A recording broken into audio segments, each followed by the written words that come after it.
And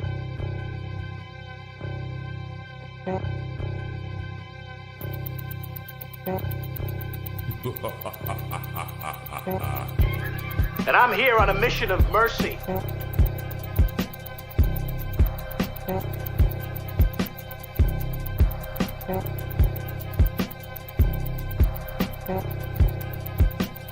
Money's out there, you pick it up, it's yours. You don't, I got no sympathy for you.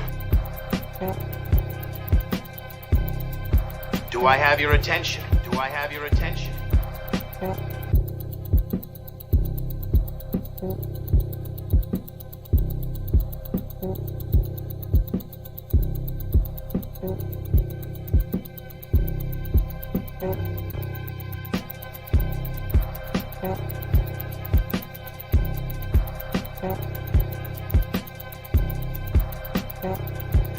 Put that coffee down.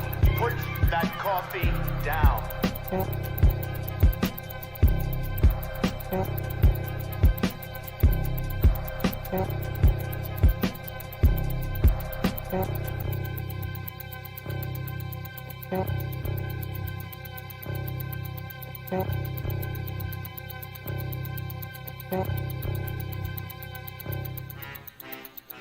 That's my name. That's my name. The champ is here! The champ is here! The champ is here! The champ is here! The champ is here! The champ is here! The champ is here! The champ is here! The champ is here! Only one thing counts in this life. Get them to sign on the line which is dotted. Well, hello, folks. Welcome in to this week's Monday Motivation with me, Ronell Richards. So we're about a half an hour late, so I apologize to you guys out there that have been used to our noon Eastern Standard Time stream. I got double booked this week, but for a very good reason. So I want to make sure that you guys are aware of what's going on here on Thursday. Make sure you check this bad boy out. Myself, Peter Kajawa, and Craig Galbraith, and the wonderfully talented Maylee Langley will be on a panel hosted by Channel Futures here on April 13th at 2 p.m. Eastern Standard Time. So if you guys can make it to that, please do so. If you go to Channel Futures website, you'll get information for that. If you're part of the Business and Bourbon community, you'll get a notification. We'll send out an email or something here probably tomorrow or Wednesday on that. So if you're part of those communities, well, just go to the website, go to Channel Futures website, and you'll be able to find it there. Or go to the businessandbourbon.live site and join as a member. If you are not already, it is 100% free.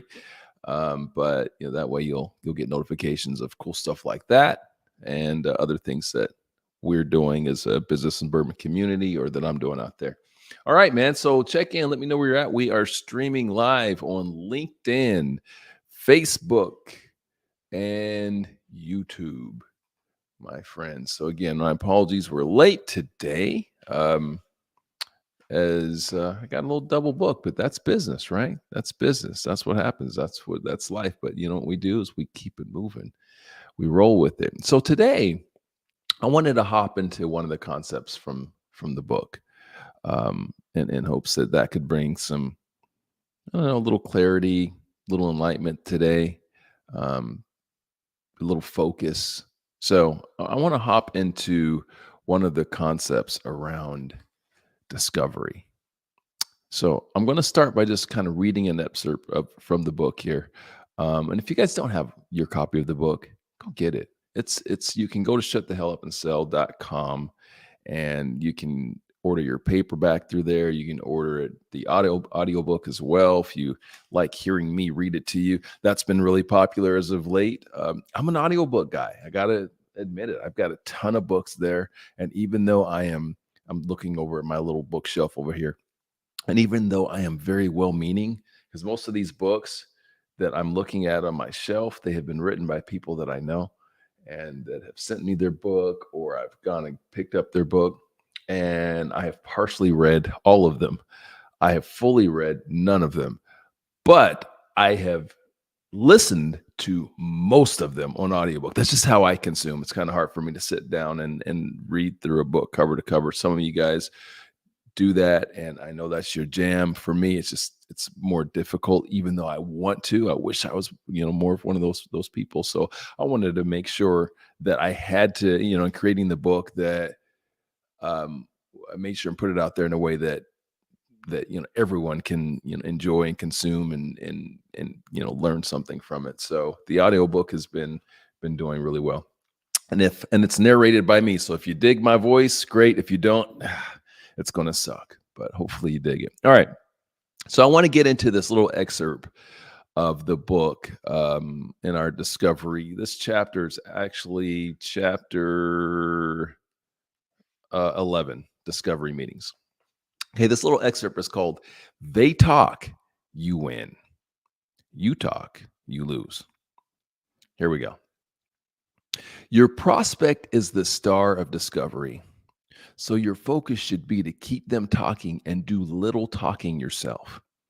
Okay, let's distill that down a little bit. We want our prospects to talk, but not just talk about their kids and their favorite movie genre, which this is going to be kind of like counterintuitive to some of the things you guys in sales have learned. So follow me. You're probably saying to yourself, pump the brakes, Ronell. Don't we want them talking about their kids and other non-business emotional triggers?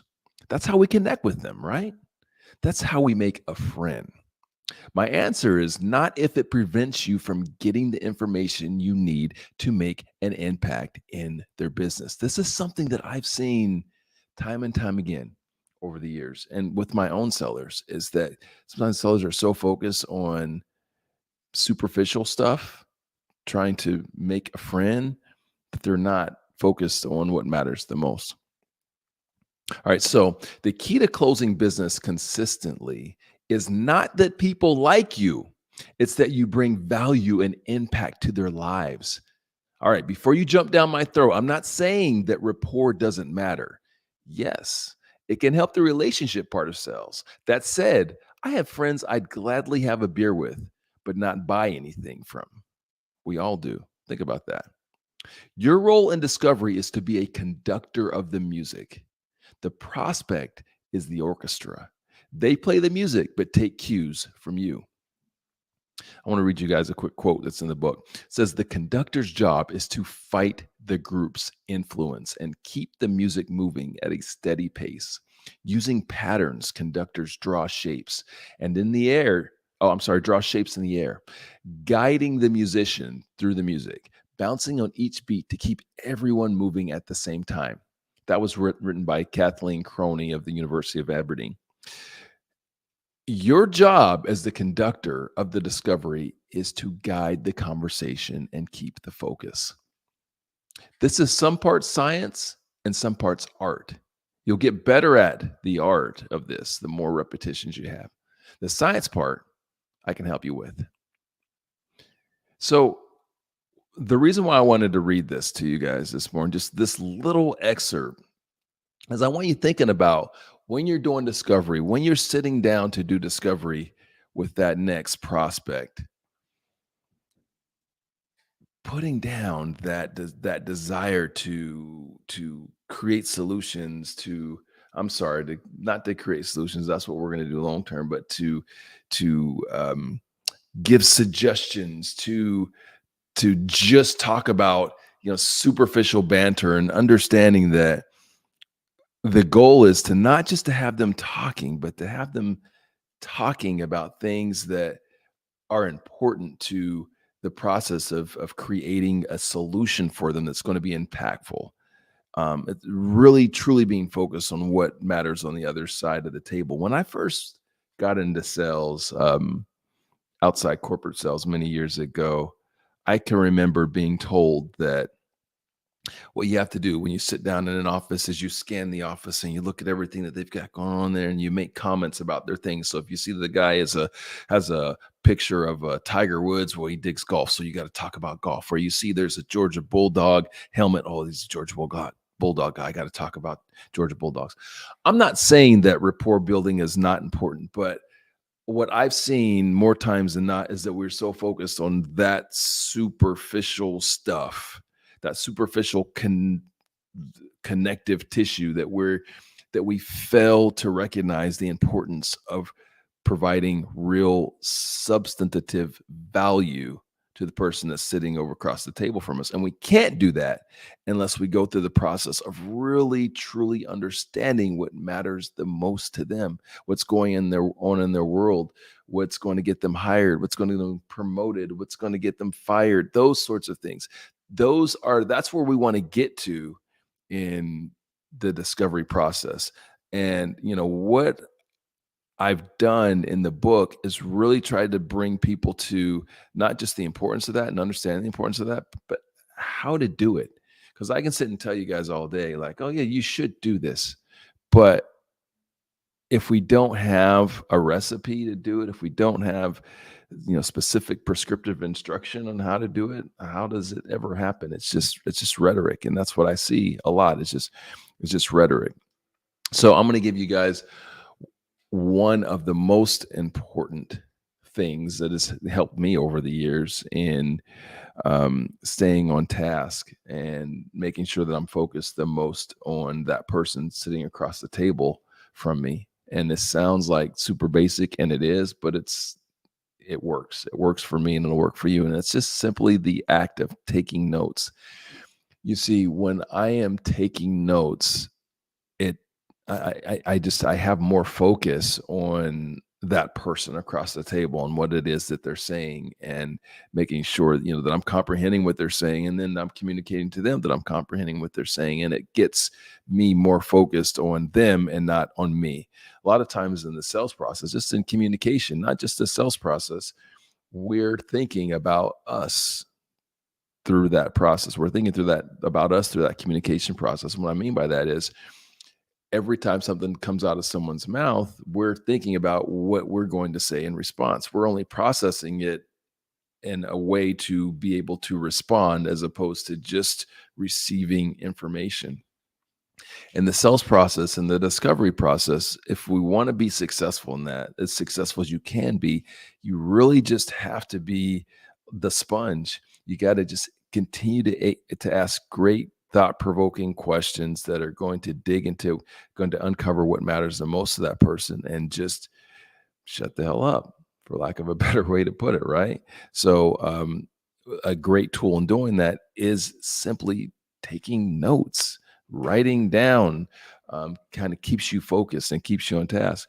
Another thing is having your agenda ready to go before you get there. Having an agenda is super important. Something that not a lot of people do nowadays. And I know that may just sound like something I'm just kind of like throwing out, but it's not, because I sit on a lot of meetings. I sit on a lot of meetings every week, and meetings with salespeople and meetings with lots of people. And most people don't have agendas. And if you have an agenda, it keeps you on task. It keeps you focused. Again, these couple of tools that I'm sharing are tools to help salespeople to get everything that we need to get out of our prospect. That customers, that person that's sitting on the top of the other side of the table, help us to get everything that we can out of them, so that we can prepare solutions that really matter, and we can close more business. Doug Lehman's in the house. What platform are you checking in on, Doug? It's good to see you, my friend. Hey, if you guys have not listened to the Shut the Hell Up and Sell podcast, I would encourage you to do that. It is on Spotify, Apple, Amazon, and Doug is, I believe, on episode like 12 or 13. Anyway, you should check that out. Doug's on that. Doug's, one of the many wonderful sales leaders that I've invited to be on that podcast, and just have dropped wisdom. So make sure you listen to that. We are about, I think, 25-ish episodes in on that podcast. So lots of good stuff to listen to. So a few things going on over here in this world. Again, check in, let me know where you're at, whichever platform you're watching this from. Oh, see, I'm forgetting on my overlays and things. See, I'm off on my game, guys. I'm off my game because of my schedule overlapping.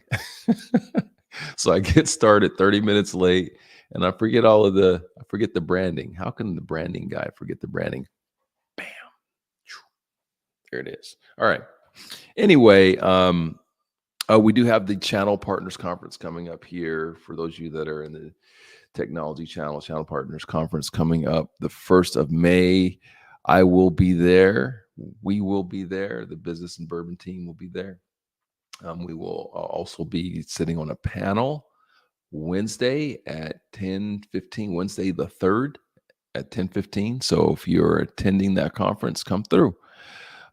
Show some support and holler at your boy. Hopefully there'll be some information that comes out of that can benefit you. I think we're going to be talking about LinkedIn. We're going to be talking about leveraging social, building brands, and using that brand or leveraging those brands and to make sales at the end of the day. I think that's what's most important, not just talking to cameras and building popularity, but are we converting that for business? How are we leveraging those brands that we're building to be more successful in business? So that's what we're going to be talking about. So if you're going to be around, come through. I'd appreciate you. All right. What else is on my list? Oh, again, we have the webinar here on Thursday. So make sure you check for that. The Channel Futures webinar, April 13th, 2 p.m. Craig Galbraith, Peter Kajawa, Miley Langley, yours truly, brought to you by Dell Technologies. So make sure that you guys attend that if you can. We'd appreciate you. It will also be, if you go ahead and register for it, which you can on Channel Futures website, you'll get the replay if you're unable to make it. So yeah, there's that. All right. So outside of that, guys, that's it. That's all I got for you today. Busy day, busy Monday. But I wanted to make sure, and even though my schedule, popped me out of that noon slot that we usually go to because of, again, a double booking, I wanted to make sure and still leave a little something with you guys to help you get your week started, help you, start thinking about the things that matter the most in your business and, the normal stuff that we do, the sales stuff. If you have not got your copy of the book, please do so. I'd appreciate it. The audiobook is on Audible. If you have got it, drop us a review. Doug gave us a great review on Amazon a few months back. Appreciate that, Doug. That all helps in spreading the message and helping us to grow this thing the way that we want to grow it and help as many sales leaders as possible out there. All right. Thank you for your time today. I got to keep this thing rolling because I got a meeting here in like 12 minutes I got to prep for. Appreciate you guys that check in. Again, apologies for being late today. But that's how it be. That's how it is sometimes. Oh, and last but not least, let's go ahead and give a shout out to those Los Angeles Lakers that made it to the play-in tournament. And let's get a dub tomorrow night. For you guys that didn't know, yes, I am a Los Angeles Lakers fan, and you are looking at a 2000-2001 back-to-back championship mug. Do you see how pristine that is? That's the type of fan I am. This bad boy's over 20 years old. Pristine. I only break it out on days when I want to feel like a champion, and today is one of those days. A lot to do, which can be super overwhelming. So I gotta bring out my mug that reminds me that even though there's a lot to do and I'm a bit overwhelmed, that I am a champion and I'll handle it. I will prevail at the end. All right. Have a great week. Peace out.